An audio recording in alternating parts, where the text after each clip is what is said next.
Souaré, vous pouvez prendre la parole. Honorable Cheikh Tidiane Youm se prépare.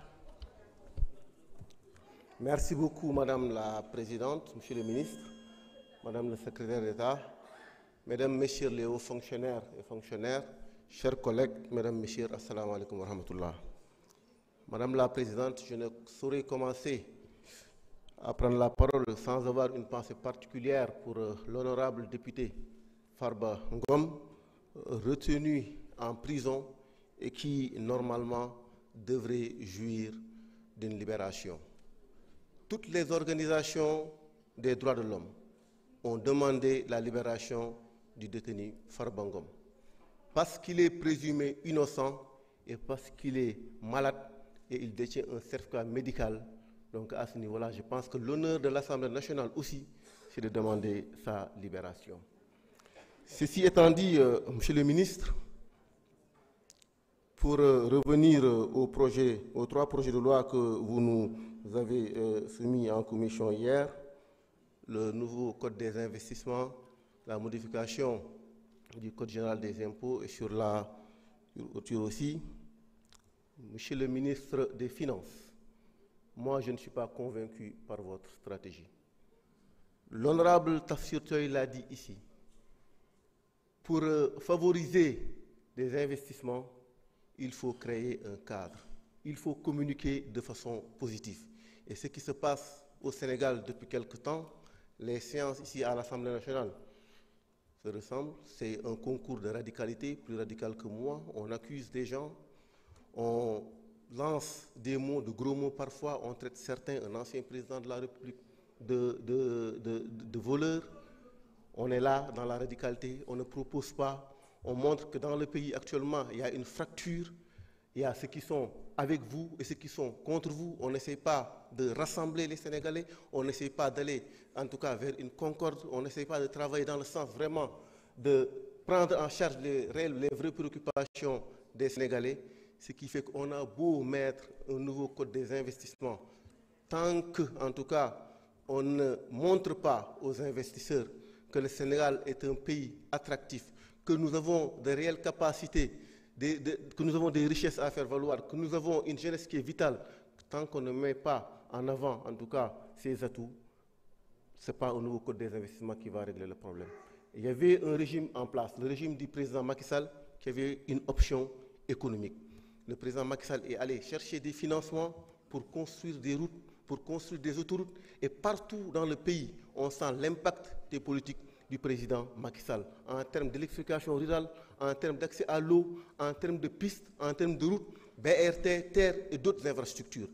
Tout ce que vous êtes en train d'inaugurer depuis 18 mois, ce sont des projets ficelés, financés par le président Macky Sall.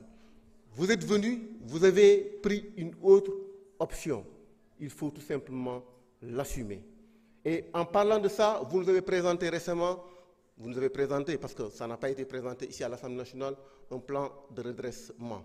Quelques mois avant, c'était l'agenda 2050 avec sa déclinaison quinquennale, le SND 2025-2029, qui devait coûter 18 000 milliards. Et vous revenez quelques mois après avec un plan de redressement à 6 000 milliards. Entre 5 000 milliards, entre 18 000 et 5 000 milliards, il y a un gap au moins de 13 000 milliards. Parce que, tout simplement, nous sommes perdus. Il y a une ambiguïté par rapport à cela. Quel est aujourd'hui le référentiel des politiques publiques au Sénégal? Le plan de redressement ou la SND 2025-2029? Il faut, à ce niveau-là, Monsieur le ministre, que vous leviez cette ambiguïté.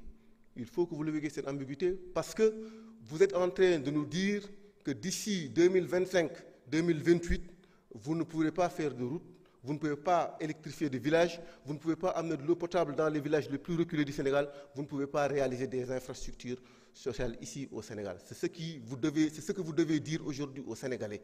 Et ce qui nous a mis dans cette situation, c'est cette fameuse conférence de presse. Parce qu'au mois de février 2025, le ministre de l'économie l'a dit, parce que nous n'avons jamais été dans la situation de la Grèce. Le ministre de l'économie a bien dit que la dette du Sénégal était soutenable. Mais vous avez tout simplement décrédibilisé l'administration sénégalaise pour des raisons purement politiciennes. Et à ce niveau-là, monsieur le ministre, les Sénégalais vont souffrir les prochaines années et c'est vraiment dommage.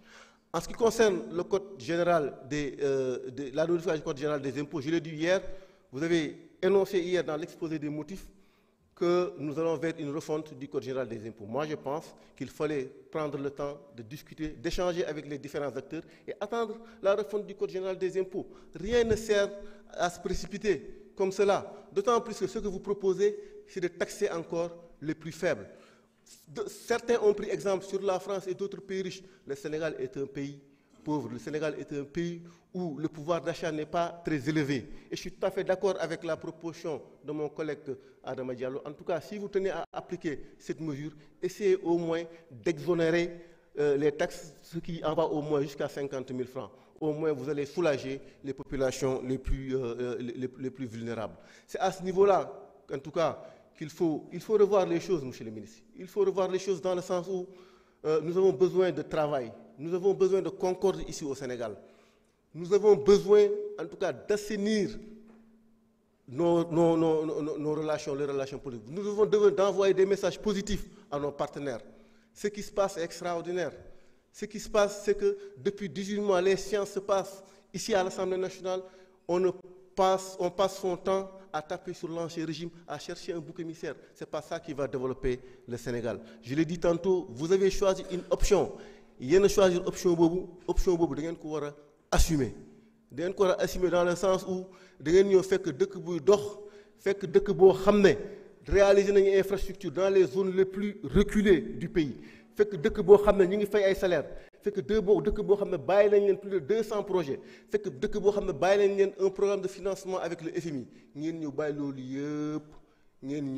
une stratégie pour indi problème Monsieur le ministre, je vous demande de revoir les choses. Je vous demande tout simplement parce que tey jii soo waxee député yu bëri fii soo leen nee agenda 2050 wala SND xam nga man soo ma nee woon plan Sénégal émergent dama lay citer ay programmes ay projets Promoville PUDC Puma ak yooyu yi nga xam ne dafa impacter dans la vie des Sénégalais mais tey laa jël député yi fi nekk wala en tout cas sénégalais yi nga ne leen agenda 2050 yan projet ak yan programme ñoo fi nekk duñ ko sax xam parce que en réalité amul xamuñu ko ci plan de redressement ngeen nekk tey jii man je pense que vous prenez en tout cas la mauvaise voie. Business moi les diaspora bonnes. Moi je suis aussi un produit de la diaspora. La diaspora a toujours joué un rôle important dans le développement du pays. Je ne vais pas porter de jugement hâtif. J'attends les résultats. Mais si on a une suggestion, en tout cas, il faut mobiliser la diaspora. Peut-être que le mécanisme, je vous remercie. Madame la Présidente, je vous remercie. Merci. Merci beaucoup, honorable. Honorable Cheikh Ahmed Tidiane Youm, vous avez la parole. Honorable Ibrahim Mbeng se prépare.